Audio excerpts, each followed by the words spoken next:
Jai Hind everyone, welcome back to the Patriotic IAS in our IAS PCSwala Delhi Current Affairs. We have 10 topic for today's discussion. Today it is 1st of the May and it is the Labor Day. So congratulations of the all of you because all of us are going to be workers or the labor. And this is particularly the labor and the workers into those who are working into the factories. But yes, everyone should work and everyone should be contributing in the mental work as well as the physical work. So let's start with the first topic, that is the microbe, not the fossil fuel, produce most methane. Okay, so here the methane is one of the global warming gas, greenhouse gas, and that's why it's caused the global warming, and that's why we will study that what is the cause of emission of this methane. So it will be for the mains perspective and GS paper 3 where we discuss environment and also science and technology, where we see that what are the different technology that help, that is the basic reason. For example, the reaction, the thermogens and the biogens they are the causing this methane emission. So these are the part of the science and technology as well. Then we will study that the shivering produce heat to keep you warm.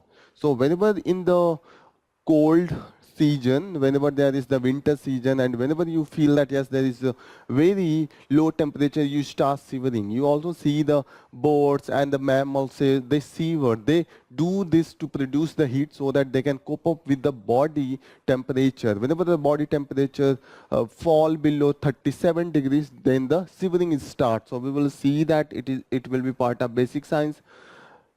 GS paper 3. Then we will study the MAKE EPI and essential program on immunization. So we will see that in the context of the chicken pox, smallpox, we brought the EPI, and now we will see that how it's improved and expanded. So it will be the part of GS paper 2, not 1, GS paper 2 health sector. So we will study with respect to the mains as well as for the prelims. Okay.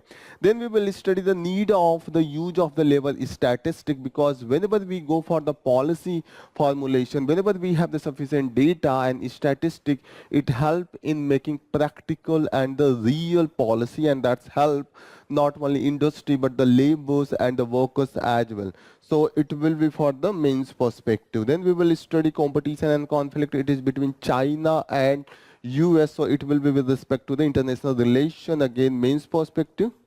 Then we will study Street Vendor Act, why we are not able to implement this Street Vendor Act and what are the challenges. Again for the mains, it comes under the GS paper 3 employment section, or it could be also part of the different type of economic activities. Then we will study the cost of meals rose to the 71% in 5 years, salary just 37%. It means that if the salary of the people were 1,000, so if we will consider near about 37%, it means that the salary increase into the 5 years is the 1,370 rupees, but the price of the meal, the food that they, if it is the 1,000 rupees, the meal price 5 years back, so after the 5 years, it reached to the 1,710 rupees. So the increase in this food price is much more than the salary, and that's why we talk about the yes,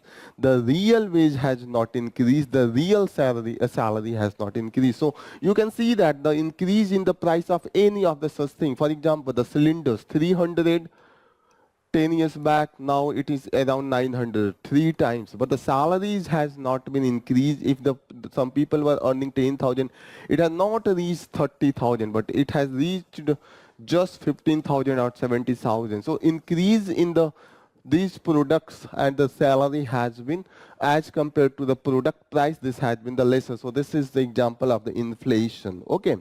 Then we will study about the redistribution of the wealth.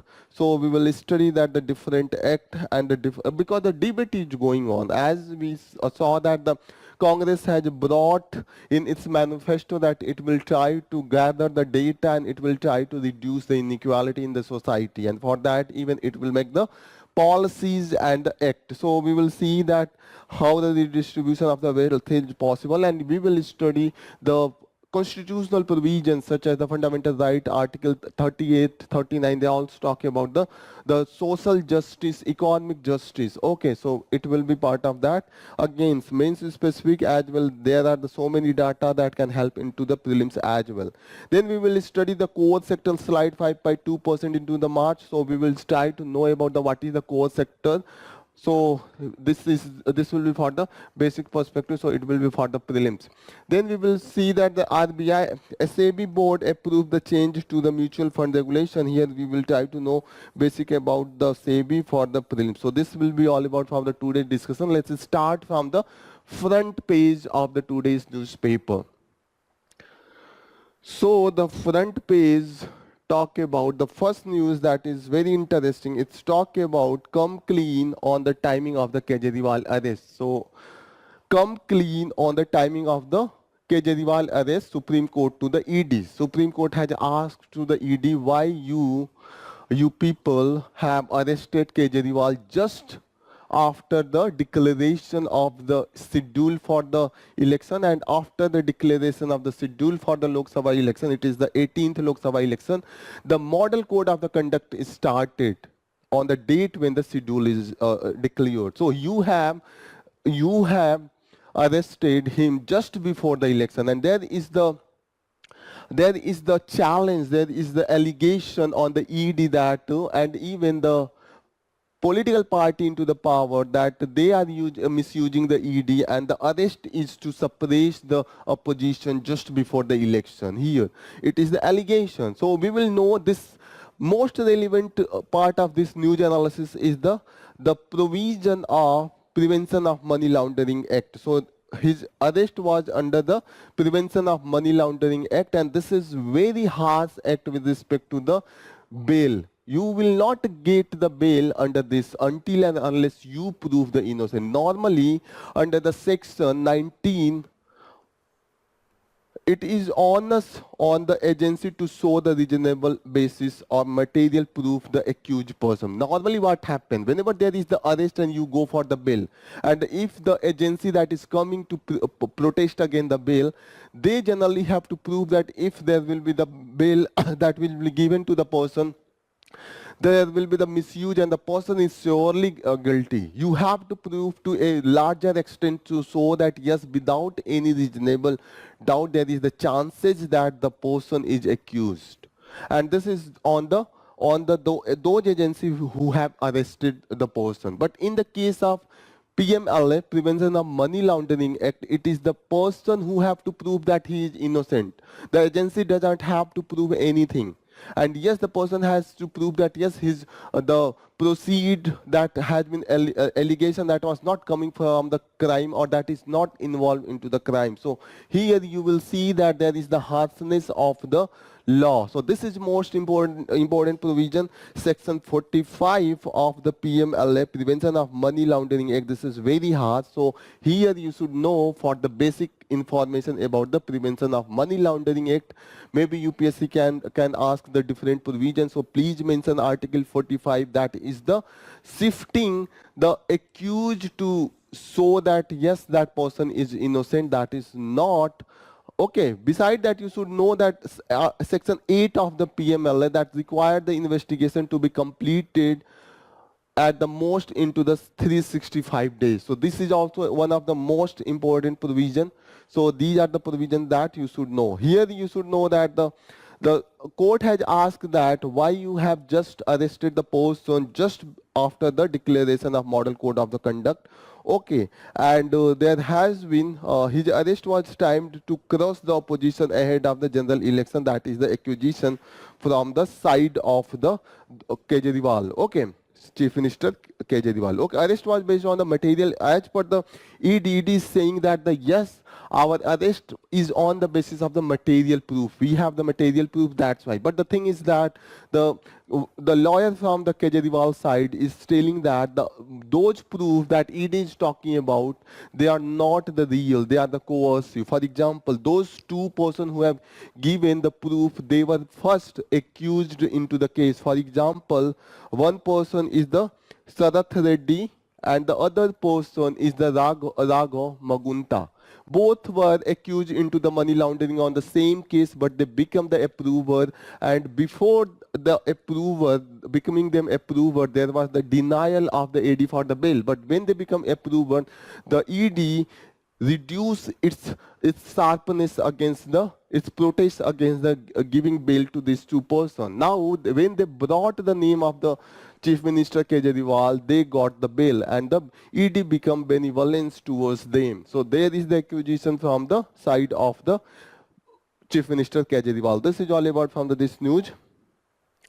Next news is with respect to the Patanjali case that is continuously going. Here we will see that the Indian Medical Association has been brought under this, and there has been the criticism from the Supreme Court that please against the statement made by the chief of IMA. In the one of the interview, the chief of IMA, the Indian Medical Association President R.V. Asokan, has said that the court criticism of the practice of the private doctors. Here, he said that it was unfortunate for the court to have criticized the IMA. He has said that the vague and generalized statement had demoralized the private doctors, and even he said that these private doctors have been the forefront on the fight against the COVID. But the thing is that Supreme Court has said that these private doctors are taking lot of money, and there is the collusion between the pharmaceutical industries and these doctors. They are looting the people, the common people. It doesn't mean that you saw during the COVID-19 that you will start the looting the people, because most of these people, those who are the impacted by their such behavior, it is the marginalized people. The most of the people in India, they don't have that much income to sustain such type of the high price and the high charges by these private doctors. Okay, so here there has been the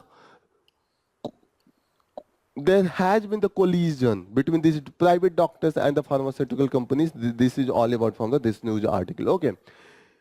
Here you will see that the doctors aware of the COVID-19 vaccine's rare side effects. So now the prime agency that was behind the COVID vaccine, the AstraZeneca from the UK, that allowed the Indian company, Indian Institute of the Serum Institute of India, to manufacture the vaccine against the COVID-19. They have accepted that yes, there is the potential side effect of the vaccine, and they said that there is the cause of the thrombosis and the thrombocytopenia syndrome. Under this, there is the blood clotting, and that result into the heart attack and such type of the impact. So they said that yes, now they are accepting that the vaccine, they knew at the very initial stage that this vaccine can impact the people, but they were just ignored that. So there has been the acceptance. Now they are saying that yes, we also knew that,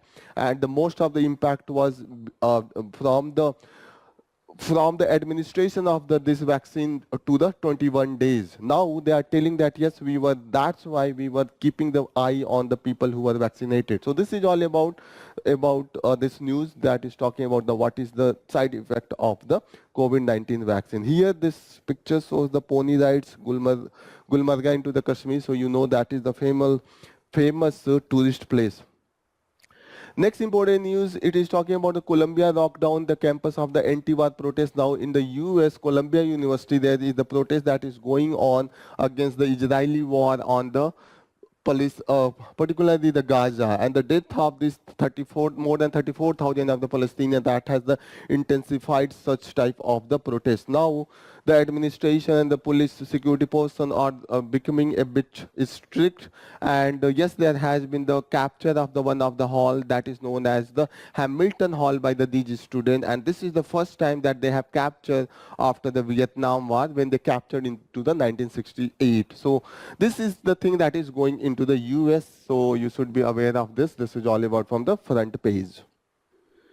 Next important news that we are going to take is the microbe, not the fossil fuel, produce the most of the new methane as per the study. So we will see that the most important cause of these methane emission is the microbe and not that is the fossil fuel. Yes, the fossil fuel has the impact, but the most of them is coming from the microbe. So there is the two process, and we have seen that in the last 300 years, the quantity of the methane has increased 3 times. So 3 times in the 300 years. Okay, so this has been the increase in the quantity of the methane into the atmosphere. Methane is not as much as the CO2. The largest quantities of the CO2 that is considered as the other global warming gas or the greenhouse gas that cause the global warming. Okay, so here you will see that yes, the CO2 has the large quantity, but the thing is that methane has the more potential to warm the atmosphere as compared to the CO2. For example, take the simply, if I try to explain that what is the difference between the number of the quantity and the potential. For example, think that there is the person named Khali. Khali is here. Khali is alone, one person, but here there is the 10 small children. 10 small children. They are doing some work. They have to carry the boulder. So these 10 children will do the work much more than that. Khali can do the same thing in the smaller time and with the more potential. The Khali can carry 100 of the stones block as compared to these children. They are the 10 in the numbers. They can do just even they will go with the 10 blocks. They can tired. So here the potential, methane has like the Khali. He is the less in the quantity, but the more potential, more is stronger for the global warming. Here these children are more in numbers, but they don't have the capacity. They are small, they are weak, and this is the difference between the methane and the CO2 into the atmosphere. Despite CO2 is larger in the number, but the potential of the methane is 28 times greater than the CO2. This is the here, that's why the methane has become very important for the analysis. And now the methane quantity is just after the CO2. It is the second most prevalent human caused greenhouse gas after the carbon dioxide. So that's why its impact is much more. Now under even into the climate change talk we have brought for the global methane place. Before that we are talking about the place to reduce the CO2. Now we are talking to place to reduce the methane. Okay, and here the main cause of this emission is not from the fuel, but it is from the microbe. They are the material, they are the living creature, organism, and their presence, they producing more methane. So here you should know there is the two way to emission. The first is the biogenic and second is the thermogenic. What is the thermogenic? The thermogenic matter released when the fossil fuel like the natural gas and oil extracted from the deep within the earth crust. Okay, this is the thermogenic. And biogenic method, this is the microbial activities, particularly from the archaea. This is called as the methanogens. So here the methanogens are responsible for the biogenic methane. Okay, so biogenic, these methanogens, they thrive into the oxygen depleted environment. Okay, for example, they are into the animal digestive tracts and wetland, rice paddies, landfills, and the lake and ocean sediments. So methanogens, they are the causing the methanogenic methane. So methanogenic methane is the more dominant. Methanogenic, this biogenic methane, they are the causing more global warming as compared to this methanogenic. And the methanogens thrive into the biodepleted environment. And what are the biodepleted environments? Such as the animal digestive tract, wetlands, rice paddies, landfills, lakes, and the ocean sediments. So please remember all these are the sources of the methane generation. Okay.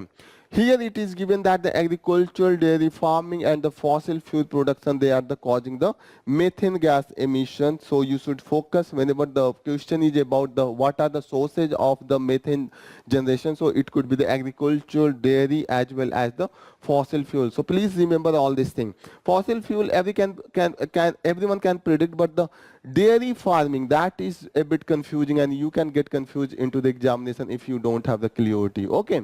So here the methanogen converts organic matter into the methane as part of the global carbon cycle. Okay.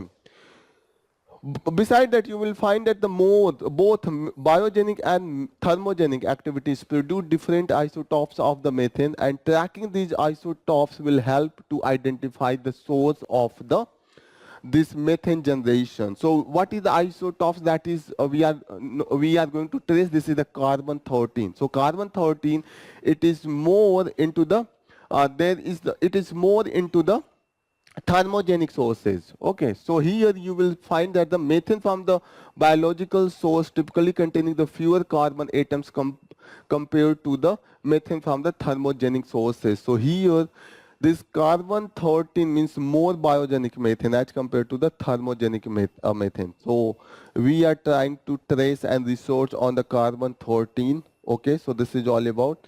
The local data is needed because till now we are getting the data from the satellites, and many a times satellite data is not that much accurate as compared to the whatever we are observing on the ground. Okay, so increased number of the wetland worldwide is the one of the cause of concern for the more and more methane into the atmosphere. Okay, here you should know anaerobic archaea microbes, they are the potential top contributor to the atmospheric methane. So here an anaerobic archaea microbe. So here if the question is about the which microbes they are mostly causing the methane gas emission, and if the option has the anaerobic archaea microbe, this will be the correct answer. Again, if there is the multiple type of the question and they have given the source of the methane gas and the waste and the landfills, rice field, enteric fermentation, you must have been seen that whenever after the eating these cattle, you must have been chewing off their mouth, and they keep chewing, and that's why this is the main cause of the methane gas generation, and this process is known as the enteric fermentation. Enteric fermentation into the cattle, they keep chewing their mouth, and you must have been seeing their continuous activities by their mouth. It seems that they are eating, but they don't eat, just they do the things.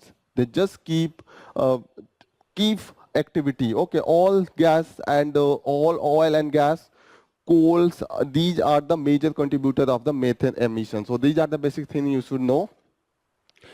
Next news that we are going to cover under our discussion is, again, it is from this page, and here you will see that this volcano into the Indonesia. The name of this volcano is the Mount Ruang volcano, and this is into the Sangihe Island. Sangihe Island, North Sulawesi province of the Indonesia. So here you will see that this is the island, this is made of the volcano itself, and the people are watching many a times this volcano or the tourist activities, and many a times these volcano, by watching they are enjoy, but many a times this volcano is not that much enjoyable. This is the location of the Ruang volcano. This is the Indonesian island, and here its position. This is the position here. So please remember the height, it is the 725 meter. It is the stratovolcano. It is type of the stratovolcano, cone shaped with the multiple layer of the hardened lava, such as the ash and the rock. So please remember all these things. This is into the Indonesia. So they can ask that Mount Ruang volcano, and it is, what is the type? It's stratovolcano.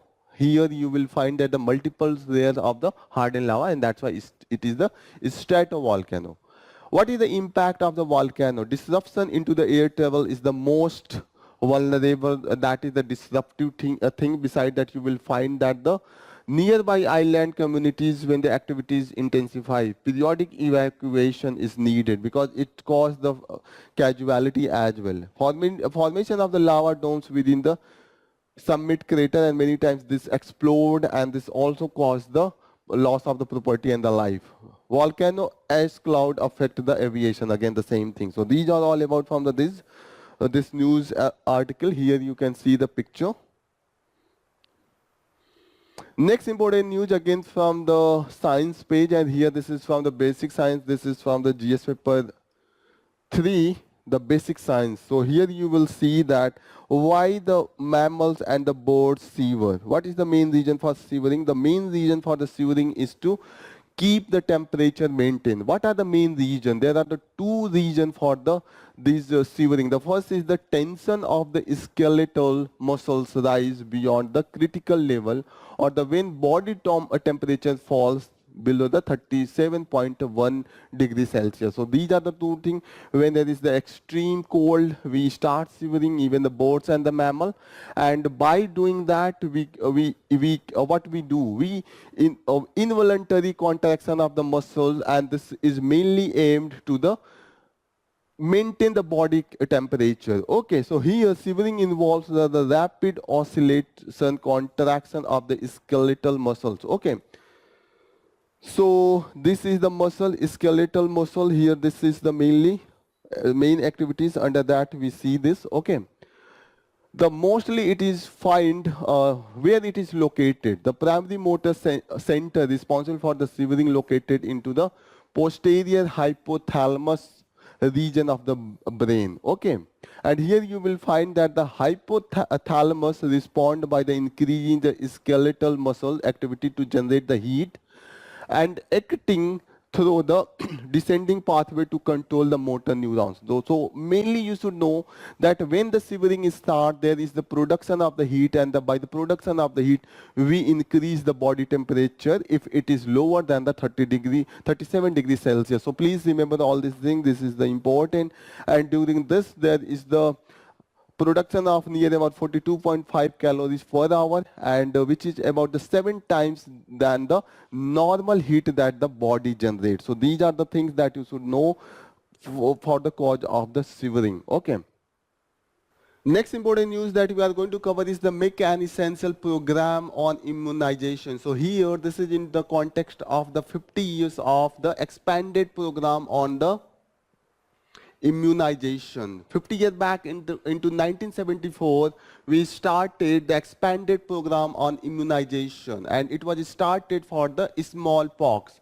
You must have been seen the smallpox, that lesion on the faces and the different on the our previous generation, like our fathers, the brother of father, or the uncles, grandfather, all the you must have been seen such type of the lesion on the faces, and this is to the smallpox virus. Okay, so it was started into the 1975 by the World Health Organization. World Health Organization is the specialized body of the UN. It has the membership near about 194, and it works for the coordination for the health services and the different guidelines with respect to the health. Okay, so this is the basic thing you should remember. India launched this smallpox vaccination into the 1978, and we converted it to the universal immunization program into the 1985. So this is the India's trajectory of the immunization. So please remember, there has been the gradual increase into this area and the coverage of the vaccination. Okay, immunization, that is also known as the vaccination. What is the immunization? We try to insert some of the chemical into your body so that your body can able to fight those diseases that has been protected by these vaccines. They are the chemicals, they are the experimented some type of the medicine, you can say, but the medicine is for the cure, but it is to prevent itself. Before the disease comes, it can fight. So it is the protective system. Immunization is the protective system that is inserted into your body so that it can develop the body in such a manner that it can fight any of the external attack by these viruses. So smallpox virus, we give a vaccine, and that is known as the immunization. Immunization in India started into the 1978 after the 4 years, when the World Health Organization that is started this program into the 1974. Into the 1985, India renamed it as the Universal Immunization Program. Okay, here UIP. Now we have seen that this immunization program has not expanded in India but across the world. In India, you will see that there has been the expansion. It was started by the 6 diseases. The immunization initiative in the 1974 it started with the 6 diseases. Now it has been extended for the 13 universally recommended diseases and the 17 additional vaccine recommendation for the specific context. This is the current situation. This is the progress you can show from the 6 diseases of the immunization. Now we have reached to the near about the 13 for the universal recommended disease and the 17 for the additional specific context. Okay, so this is the present condition. You can imagine that 84% of the children in India, they are immunized by the against the disease of the diphtheria, pertussis and the tetanus. This is the condition. 84%. 100 out of the 84 students are the children. Children are the immunized. Smallpox has been eradicated. This is the only disease against we have the 100% eradication, and polio has been eliminated. What is the difference between eradication and elimination? Elimination means we have eliminated, but still there is the chances of the re-emergence. For example, if there is the sum of the pocket in the one of the district, for example, if there is this pocket we have eradicated from this area, but in adjacent area there are some chances that the disease can enter from the other area. So it is the elimination, not the eradication. Eradication means if there has been the no disease, it is also no disease, chances of the disease into this area as well.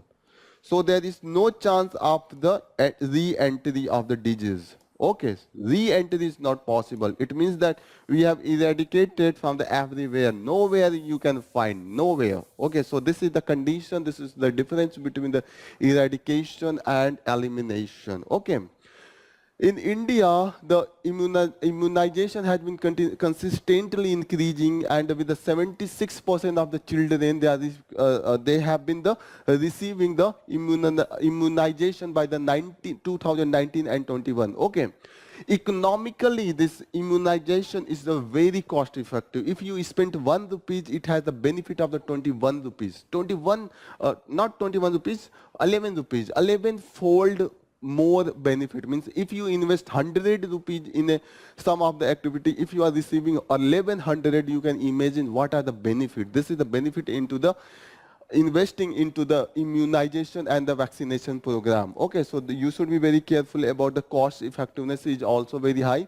However, there is the challenges. We have not able to reach or the complete immunization. Near about 14.3 million children are still not immunized. So this shows that near about the more than 1 crore of the people, children, they are still not getting the many of the vaccine. And 62 million, 6.2 million, it means 62 lakh of the children, they are partially immunized. So this is the situation in India. Okay. So we have seen that still inequality into the coverage of immunization on the basis of the geography and the socio-economic status. Means those who are on the distant hilly region or the distance into the village area, there is the less chances of the immunization. Those community or those children, those who belong from the marginal class, such as the SC, ST, or those from the weaker section, they have the less coverage as compared to those who are from the upper class and the upper caste. So this inequality we need to reduce. Okay. Beside that, we have seen that this vaccine had always been available to the individual and also for the adult. So there is always question that why we give to the children. So first priority should be given to the children because they are more vulnerable. Otherwise, these vaccines are also available for the adult, but we prioritize for the children. For example, the smallpox itself, it was available for the adult as well. So the aim now should be that our expansion should be for the all the ages group. It is not to the children, because now we have seen that we have immunized the children, but those who are the adult or the elderly people, they are getting impacted by these type of the disease. Okay, so the priority should be the expansion for the coverage of the all the age group. Okay. Beside that, what we need to do, there is a lot of misconception that due to the vaccination, there is the chances of the death. Due to the vaccination, there is the chances of the dysfunctional disability. Okay, the people think that, and it was only due to the some of the side effect of the vaccine. There is always the side effect, but we need to educate the people, we need to convince the people, we need to make aware of the people that yes, there are the side effect, but this side effect are the controllable. For today's news, already on the front page, it was accepted by those medicine companies that yes, there is the side effect of the COVID as well. So it is the need of this organization and the regulatory bodies and the government itself to educate the people with respect to the positive effect and the negative impact of this vaccination. Okay, so this will very important, and so that we can cover the more and more people. India's universal immunization, we have seen that consistently it is increasing. Into the 2023, we have included a vaccine for the adult BCG vaccine, and now it is for the preventing the tuberculosis. Beside that, the COVID-19, the impact of the COVID-19 and the vaccination has helped into the helped to educating the people, to make aware the people that the positive impact of the vaccine. Before that, the people were thinking that the vaccine are not good. The vaccine are always the risky, but due to this COVID-19 and the way we control that, so it shows that yes, vaccines are the positive and the good solution for all these things. So this is all from our news analysis. We will conclude this news analysis here.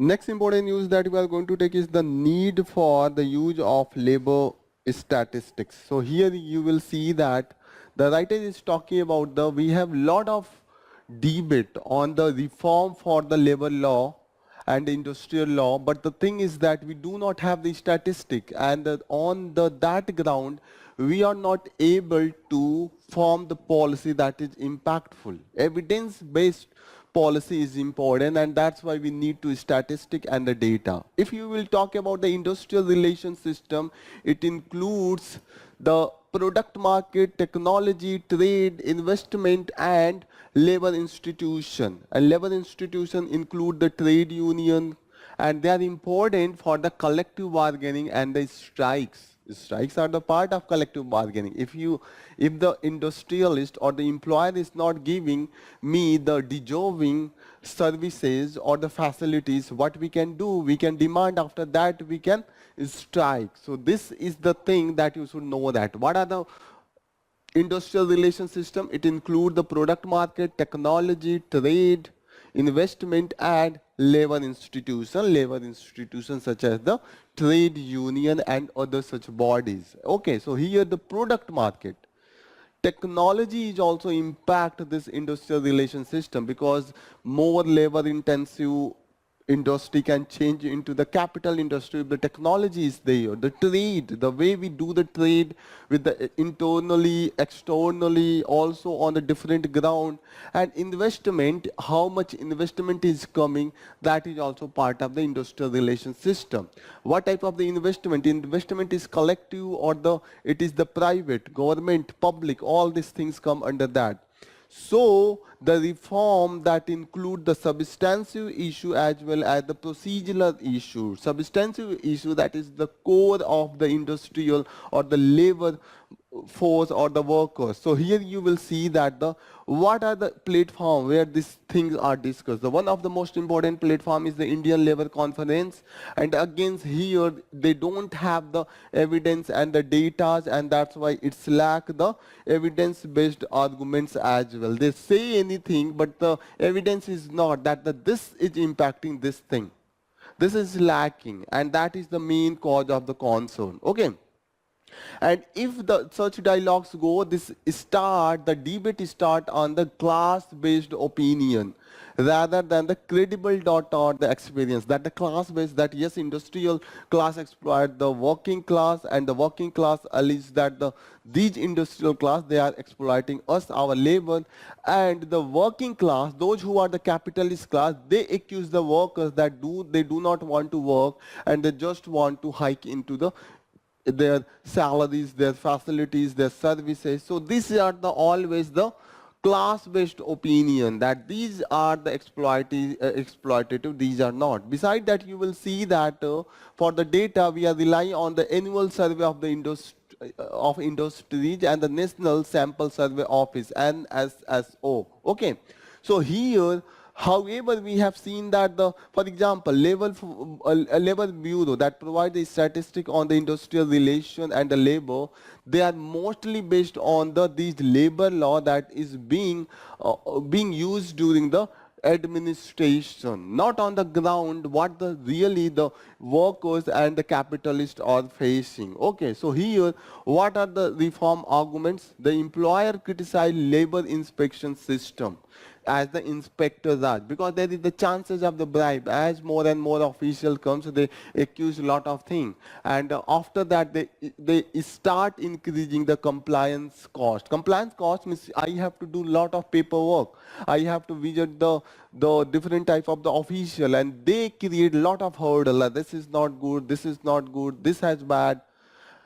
There are a lot of chances, because if you cannot implement everything on the 100%, there is the sum of the deviation, and if you will give the money, they are ready to ignore any type of the fault, and if you don't give money, they are going to identify the even smallest deviation. This is the main reason, and here there's need to be it need to be reformed. Okay, state government is generally reluctant to approve the retrenchment, because the vote bank, the workers strike is started whenever there is the retrenchment or the closure, and in that case there is the loss and the loss. And recently we said that we have seen that even the economic survey has mentioned that the exit is very tough into whenever you go for the opening the industry. It is easy to open the industry, but the exiting industry is very tough, because there is a lot of complication, and even they are not able, they have to continuously face the losses despite they are ready for the closure of the factories. Okay.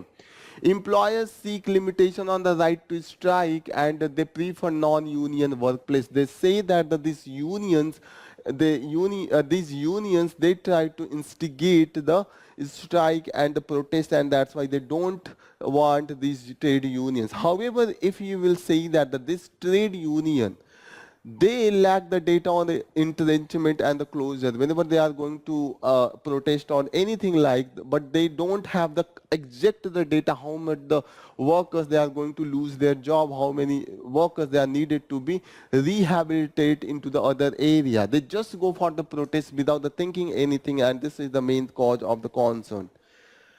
For example, recently we saw that the four labor law, one of this the code, the one of the industrial relation code, and this has made the legal strike very difficult, and that's why if there is the illegal strike, that is going to cost very heavy to those who are going to involve into these strike, and that's why we have seen that the lockouts are more common now as compared to the previously what we have seen during the pre-industrial reform era. Okay.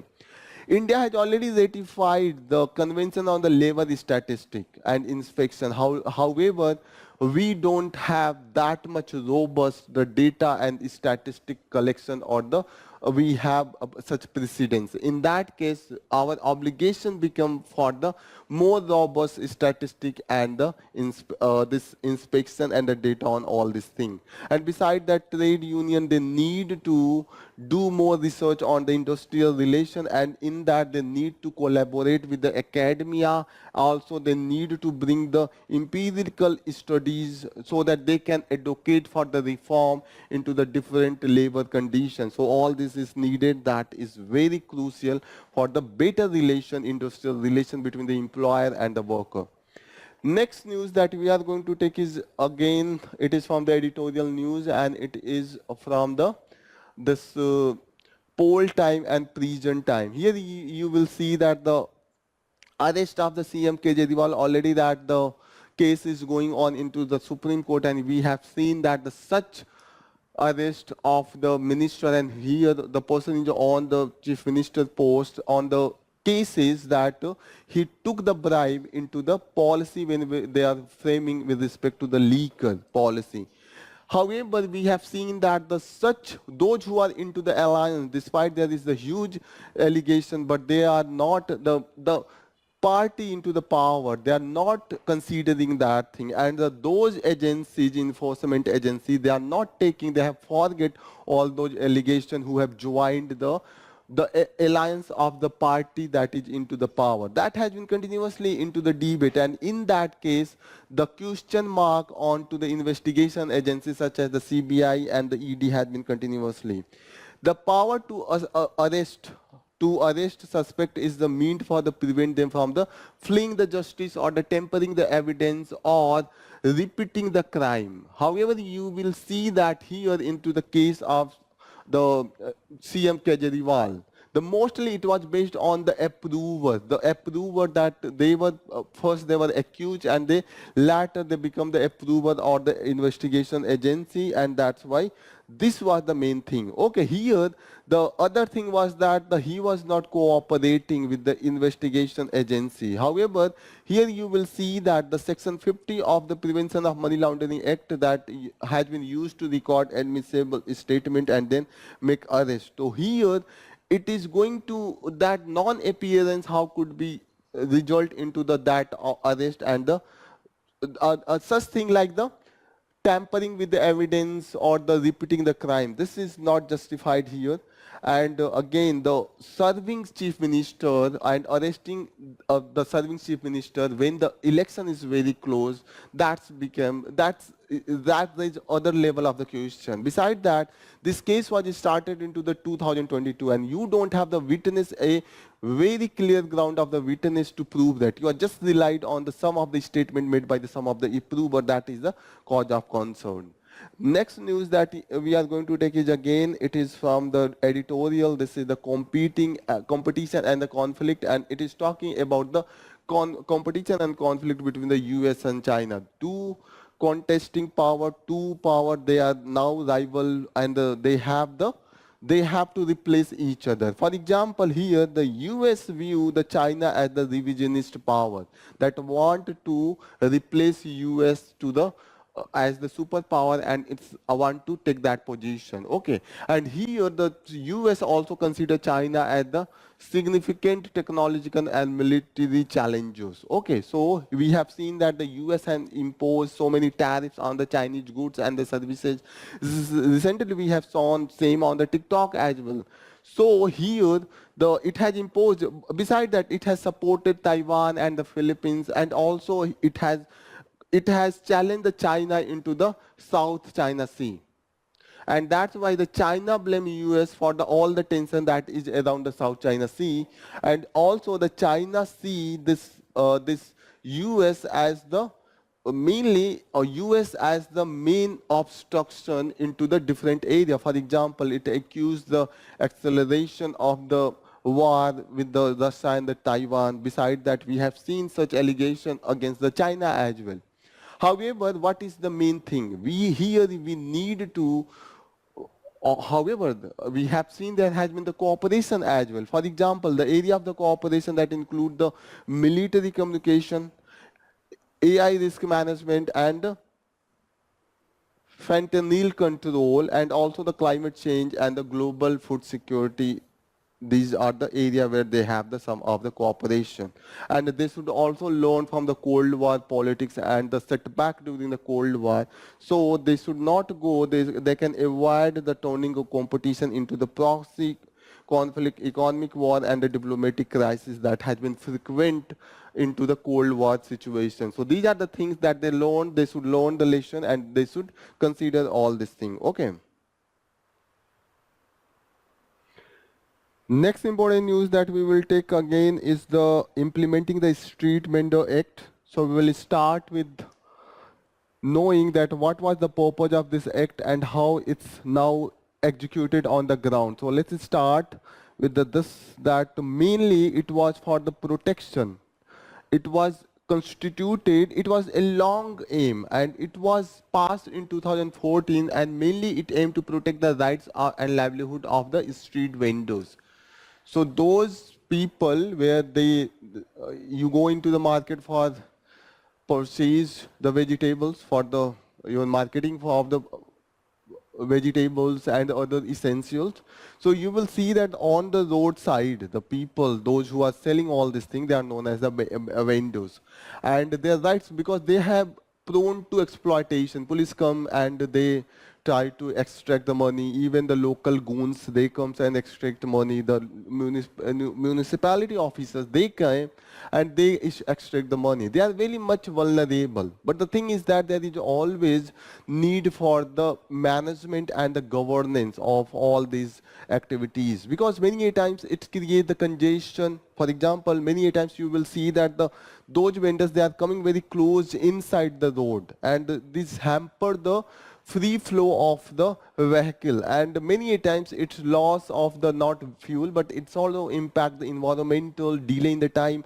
All these things are there. So here it is the mix that the rights of the vendors and yes, there the regulation of the street vending, all this thing is here, but at the same time it is beneficial to the overall population. The smooth traveling and transportation is possible, less congestion, smooth functioning of the market system, local market system where they operate. So here you will see that 2.5% of the city population, they are from these vending communities, those who sell the vegetables or the food, offering the consistent income source for the migrants and the urban poor. So whenever the people come from the outside, those who don't have the skill, don't have the education, where they go for these street vendoring. Most of them they go for that. Okay, but however we have seen that these laws are not that much effectively implemented as it was thought into the 2014 when this act was passed. Okay,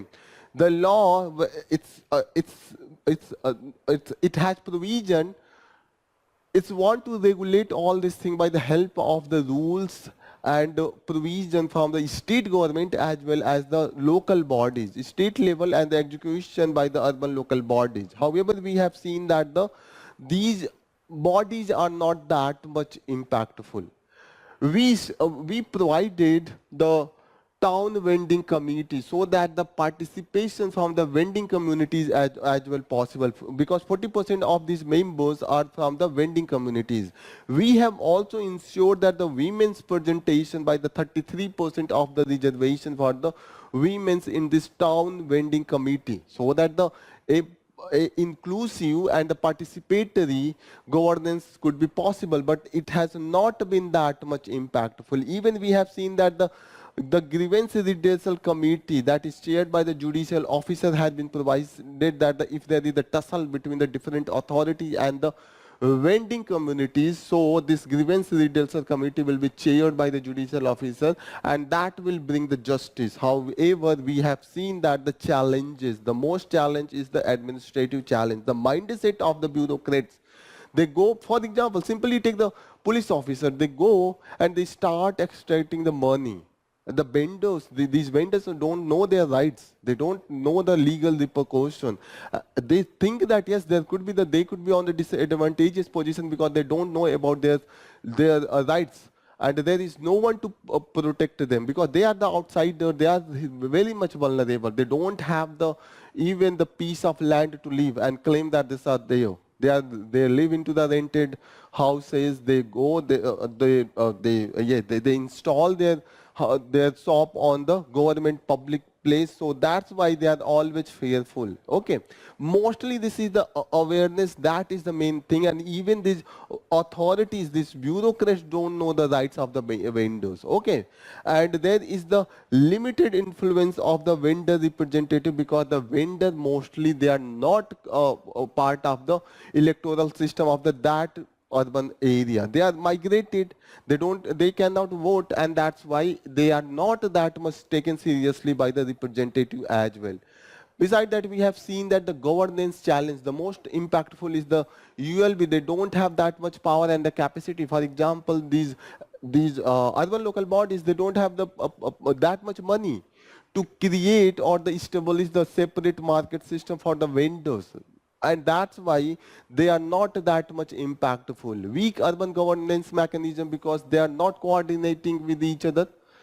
If there is the construction of the road, they should have consulted the local bodies that how much vendoring is there, so that they can extend some of the portion for the those activities. They can make the signboard. They can identify that area with the some of the sign. For example, if there is a sign that the vendors cannot go inside that roadside, so this is the main issue. And what is the timing? What are the taxes they need to be imposed? The infrastructure over the vendors inclusion, that is also lacking. Societal challenge.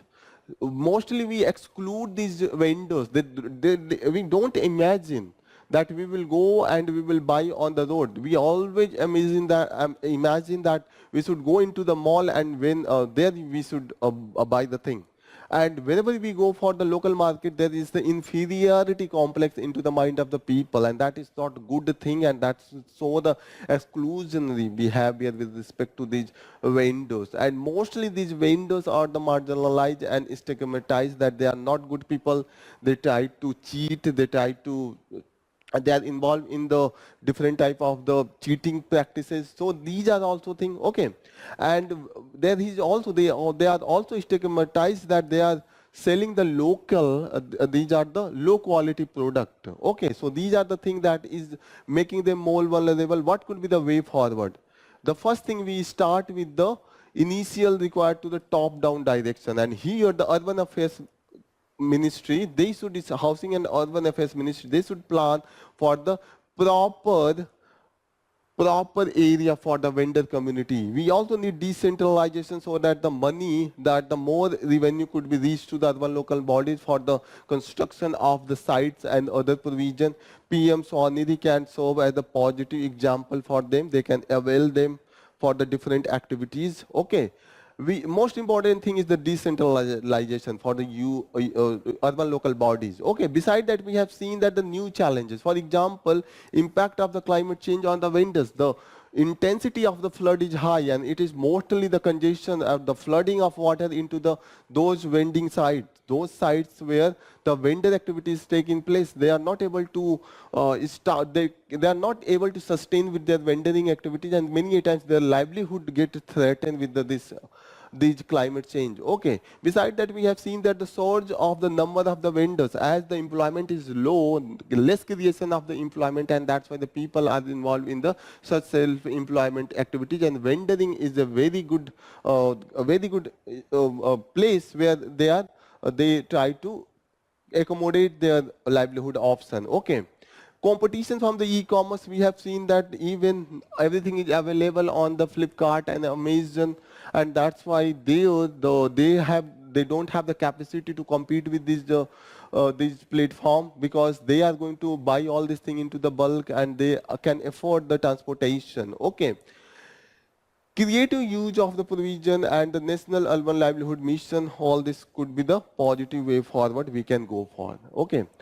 Next important news that we are going to take is, again here, it is the cost of the mills that has been rose near about 71% into the 5 years, and the salary just 37%. This is coming from the Mumbai, this data, and this shows that in the last 5 years, if the meals, the food you eat into the, particularly into the different area of the Mumbai, it has been surveyed that if it was 100 rupees 5 years back, now it has become 171 rupees. Okay, so this has been the inflation into the meal. Okay, what about the salary? If the salary has been 1,000 rupees, the increase has been 1,310 rupees, just 31%, 34%. Okay. So if you will equal all this thing, if you take it 100 rupees, so it will be 134. So 34 rupees increase in the salary, but 71 rupees increase into the price of the meal. This shows that the purchasing power has been decreased. 37%, please rectify it, not the 34%, it is the 37% and 31%, 71% for the increase into the meal. This is from this news article, please be careful. You can use this as the point whenever you are going to write the way inflation is impacting the common man at the purchasing power of the common man. This is very good example. Next important news that we are going to take about the redistribution of the wealth. So this is very important article. It's talk about the different provision of the constitution that talk about the equality, preamble of the constitution that aims to secure citizen social and economic justice. You will read that on the preamble, it has been written that the main aim of the state should be to bring the social justice and economic justice, and if there is the inequality in the society, economic justice is not there. So you will see that across from the constitution making till now, there has been the tussle, there has been the balancing act between the fundamental rights and the DPSP, directive principle of the state policy. So why we are talking about this fundamental right and the DPSP? What is this fundamental rights? Fundamental rights, that is in our constitution, provision are given so that the people can avail some of the basic right. Means state cannot impact our basic livelihood rights or any of the right that is very core to a healthy lifestyle. So here there are the two type of the rights. DPSP is also a type of rights, and the fundamental rights itself showing that it is the main core right. Why the DPSP? This is also right with our state, our country doesn't have that much sufficient resource to provide all these things, so we made it the non-justiciable. So there is the difference between both of them. One is justiciable, other is non-justiciable. Fundamental right is justiciable. It means that whenever your right is violated, you can reach to the court, Supreme Court, High Court, and tell that they are violating my right and immediately restore that. For example, if someone is preventing you to speak something and you are following the law and you are speaking a true thing or that is the reasonable thing without any of the obstruction of the violation of the law. So you can go to the Supreme Court and tell that they are not let me speak something that is true and that is not harming anyone or violating any of the law. So Supreme Court will prevent state from stopping you.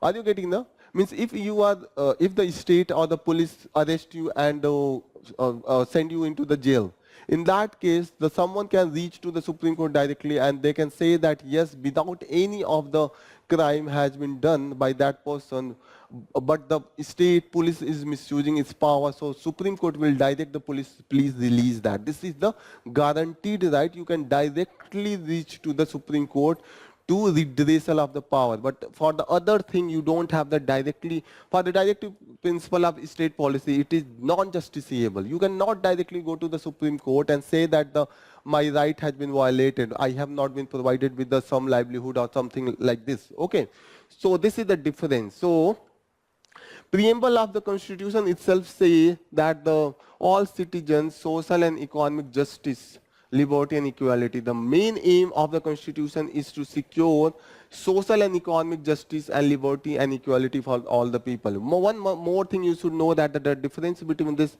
directive principle and the fundamental rights. Fundamental rights talk about the political rights. But this DPSP, Directive Principle of State Policy, in the short it is known as the DPSP, they are mainly for the social justice and economic justice. Social justice and economic justice in the society, you will have any type of if there is any type of the injustice that will be prevented by the state itself or the judiciary itself. However, this is not justiciable. You cannot directly reach to the Supreme Court, but the state should consider these policies into the core whenever it is making its policy or its laws. Okay. The most important thing you should know that the fundamental rights that has been provided under the part 3 of the constitution and DPSP part 4 of the constitution. Just after the fundamental rights, DPSP is there. Okay.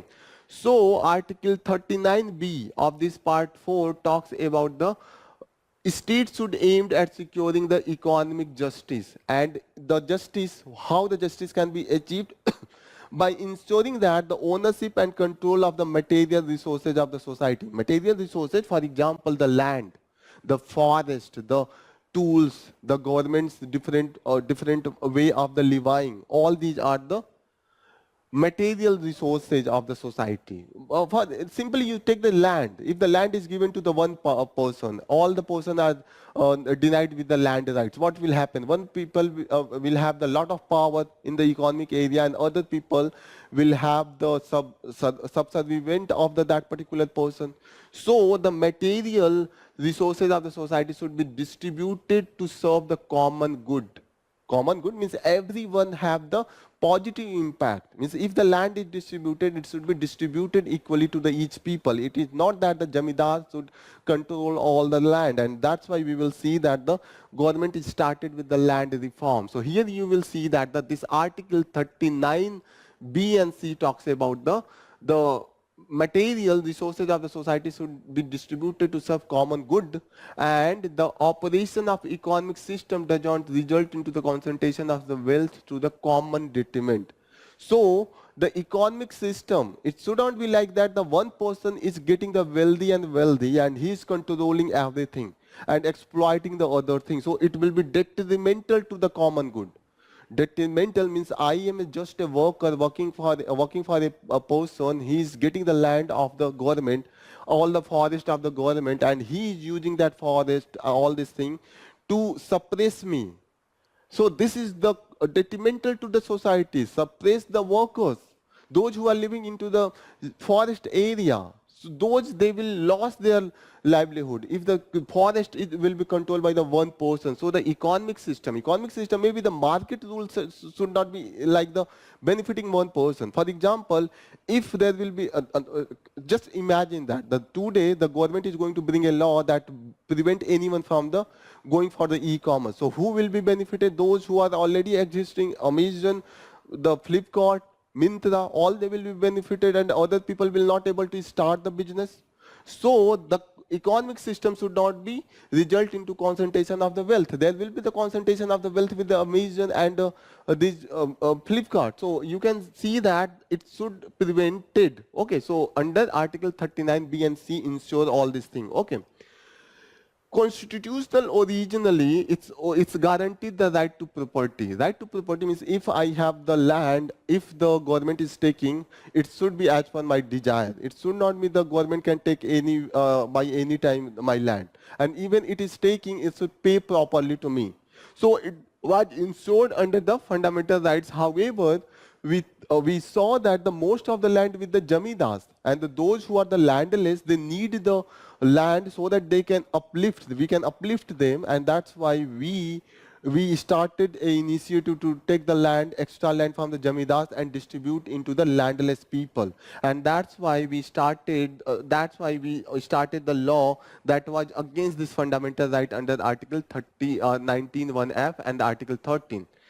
So we saw that there has been the continuous tussle between the judiciary and the parliament on this. Parliament wanted to make a law that could take the land and distribute to the people, and we have seen the many of the cases. Golaknath case that's talk about the Supreme Court held that the fundamental right cannot be abridged, diluted to implement a DPSP. So Article 39 and Article 19(1)(f), that they were conflicting with each other. If you want to implement 39B and C, so it will violate the right to property. And here the Supreme Court in the Golaknath case clearly said that in any case you cannot violate the fundamental rights, even if to implement the 39B and C. So again there was the amendment to the constitution, and the new case that was filed into the Supreme Court was the case one and Bharti case. Under that, the Supreme Court said that yes, the parliament can change the law, amend the law, and even it can amend the fundamental rights. but it shouldn't impact the basic structure of the constitution. So what is the core basic structure of the constitution?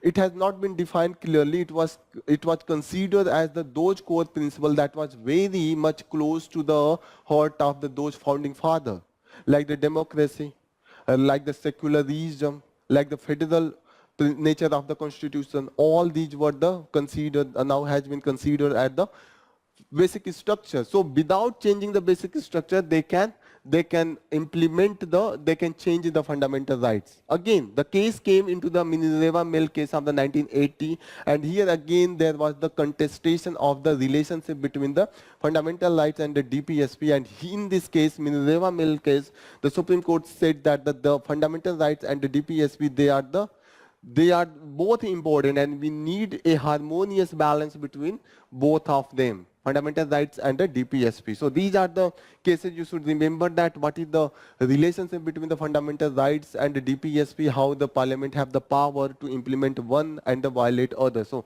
all these things, these three cases are very important. Okay. In the last, this tussle was continuously going on. In the last, into the 1978, the government, the parliament removed this fundamental rights, right to property under the fundamental rights, and they brought it under Article 300A. That is now it is made this right to property as the constitutional rights and the legal right, but not the fundamental rights. Okay. So still, any law, if that is government is going to acquire the land, the person or the body should be properly, they should be paid, and this should be done for the public purpose, not for the private purpose. So this is the continuous, this you should know. In the polity, you will study this all these cases in a detailed manner. So further we see that for the 40 years after the independence, the main aim of the government was the socialistic model, bring our society into the socialistic model. And that's why we have seen that continuously the land, the different type of the laws that was made to bring the distribution of the land and other such thing, and prevent the concentration of the wealth. For example, the nationalization of the banking and the insurance. After that, we also impose the high rate of the direct taxes, even in many cases 97%, and state duty on the inheritance and the tax on the wealth. We thought that all this will be to prevent the concentration of the wealth. Even into the businesses, they do not want it to the control of these businesses in the one hand, and that's why they brought the laws such as the Monopolies and Restrictive Trade Practice Act 1969. This is known as the MRTB. All this has been repealed. These all have been brought to reduce the inequality and redistribute the wealth among the poor section of the society. However, we have seen that these acts, these laws, this provision, instead of redistribution, they stagnated the growth. They prevented the growth, and that's why instead of the redistribution, this resulted into the concealment of the income and the wealth, and at the same time the corruption and bribery, all this thing increased, and in the end it resulted into the more and more concentration, more inequalities. So into the 1990s we brought the reform. We brought the liberalization, globalization, and privatization. We opened the market for the private sector. We tried to bring the growth, and after the growth, there could be the trickle-down effect, and also if the growth will be there, taxes will be more, and that taxes we can use for the welfare activity. So after that, we started the opening of the market. However, when we opened the market, there was the more revenue created and the revenue created for the government. However, at the same time, we have seen that with the growth, the abject poverty has been decreased, but the inequality has been increased. And now the recent report that's talk about, this is the report from the World Inequality Lab, and it talks about the income and the wealth.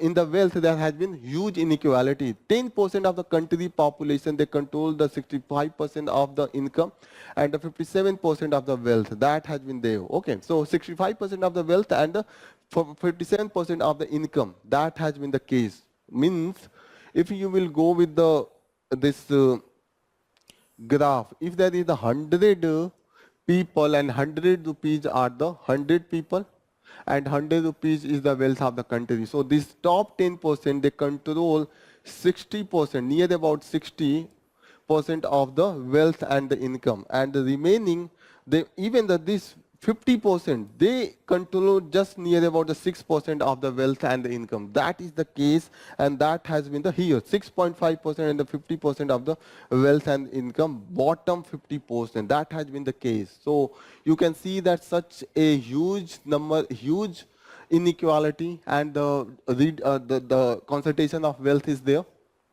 Okay. Now this debate of redistribution is again into the public domain because of the manifesto of the Congress. Congress has brought so many provision in its promises in its manifesto that talk about the redistribution of the wealth. For example, it's talk about the 1 lakh per annum it will be given to the women from the poor family. Okay. It will held the financial survey and assess, it will ascertain that the distribution of wealth among the people, the poor people. Okay, so reduce the inequality. So here, now the principal opposition party, BJP, has start making the issue of the same thing, that yes, now the Congress will redistribute the wealth and impose the more and more inherent taxes, and such taxes will be imposed on the poorer section as well. So the thing has been now in the debate with respect to all these things that is going on. Okay. Now, what can be the way forward? Okay, so it is not just the problem of India. The inequality has been the increasing across the world.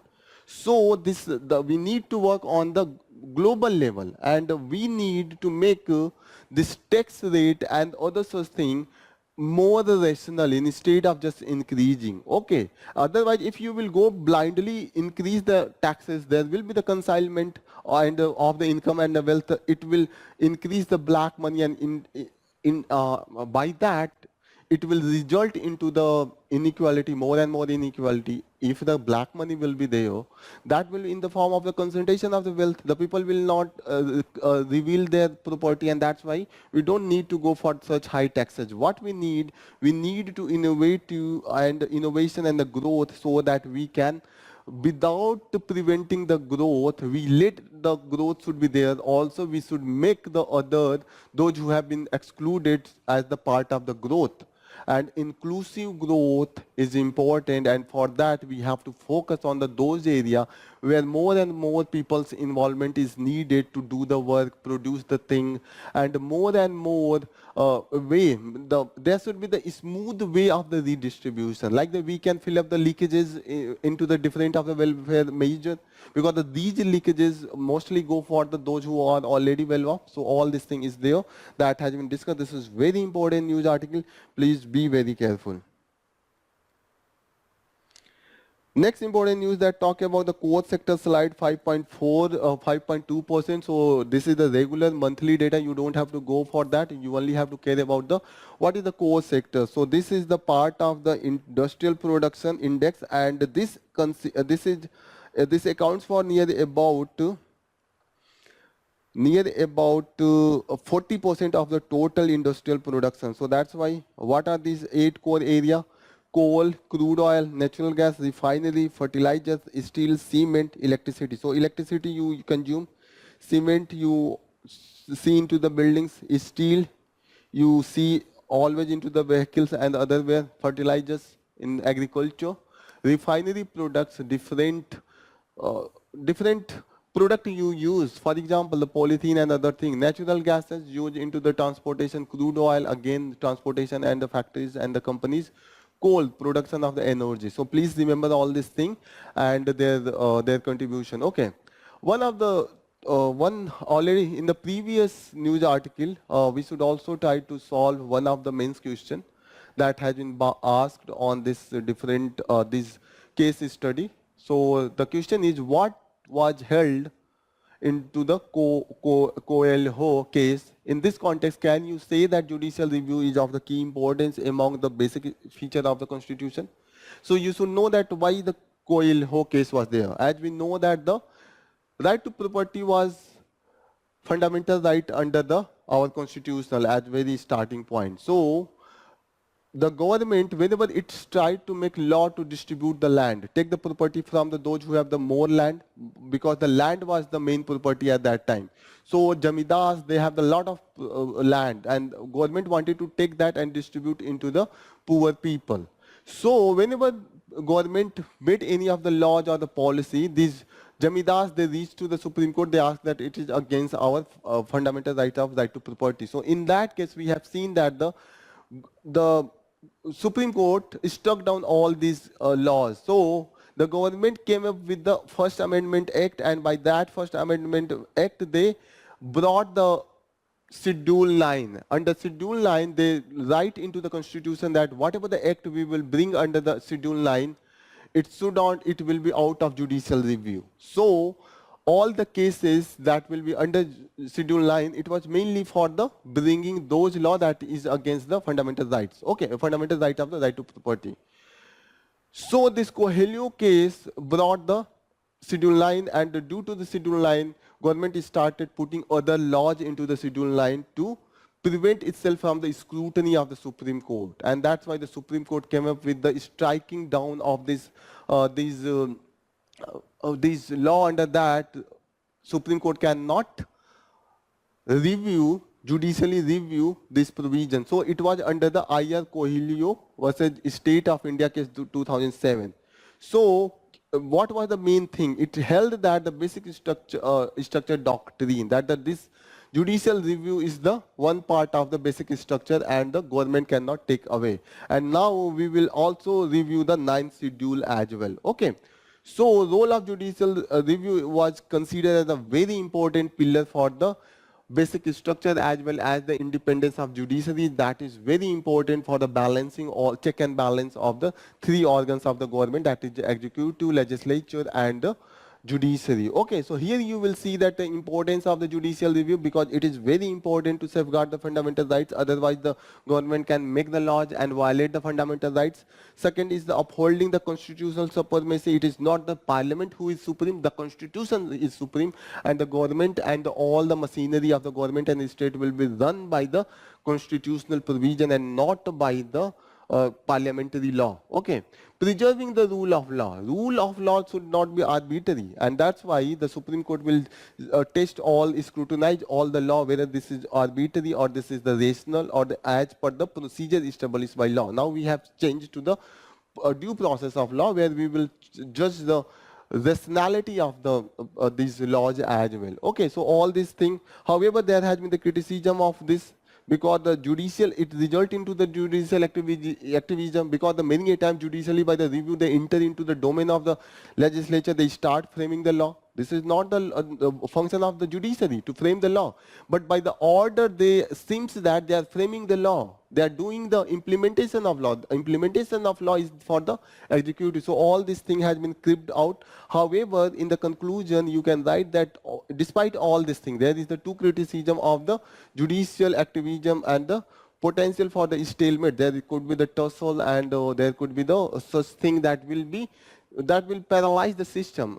Okay, so despite all this thing, judicial review is very important, and it is not directly mentioned into the constitution, but however the provisions such as Article 13, Article 36, all they talks about the some form of the judicial review. Okay, so here you will see that you can conclude with a positive note that yes, this is important as well. Okay, the last news that we will cover is this SEBI board approved the change to the mutual fund regulation. So here the mutual fund means whenever you have to invest, so there are a lot of such scheme where you will put your money and you will get the interest rate, and also after some of the time you will get the your money as well. So these are the a type of the investment. So you should know the basics about the SEBI. The SEBI is a regulatory body. It came into existence into the 1992 when there was a crisis, and yes, RBI was not able to control this crisis. So it was the SEBI that was separately brought under SEBI Act of 1972. Its headquarters is into the Mumbai. So again, you should be careful, and that's why Mumbai is known as the hub for the business capital of the India. Regional office Delhi, Kolkata, Chennai and Ahmedabad. So Ahmedabad becomes important because other are the three metro cities, and this fourth and other is the not into the that metro cities. Okay, so you should be knowing all these things. What is the main purpose? To investor protection, means if the common investor like you and me going into the investing into the stock market, so prevent our interest, so that internally if they are colliding, there is the collusion, so our interest will be not protected. Market development and also for the regulation. Okay, so all this supervision and regulation is the main function, and mainly into the area of the stock market and investment. So that should be the main area that you should know. This is all about from the today's news. So let's start with the solving some of the question that we have covered from the topic we have covered under our Furious 5 session. Under that we tried to bring 5 questions that is most important, most probable, that could be asked into the state PCS as well as the UPSC prelim. So let's start with the first question that we will solve. Which of the following industry is not part of India's 8 core sector? First, petroleum refinery product, automobile, steel, cement. So already we saw the cement, our house, steel, vehicles, petroleum refinery product. However, automobiles was not part of that. So this core sector that account for the 40%, near about 40% of the all industrial production. So they are 8, they are very important. Which of the following is the key objective of the Street Vendor Act? Prohibit street vending in urban area. So no, it is not for the prohibit. Provide social security benefit to the street vendor. Yes, under that we try to provide security. Grant street vendors permanent ownership. No, permanent ownership is not, but there is the common committee where their participation with respect to the governance of the vending activities will be there. Promote organized retail over the street vending. This is not the main aim. They can. It is not specific to the retail.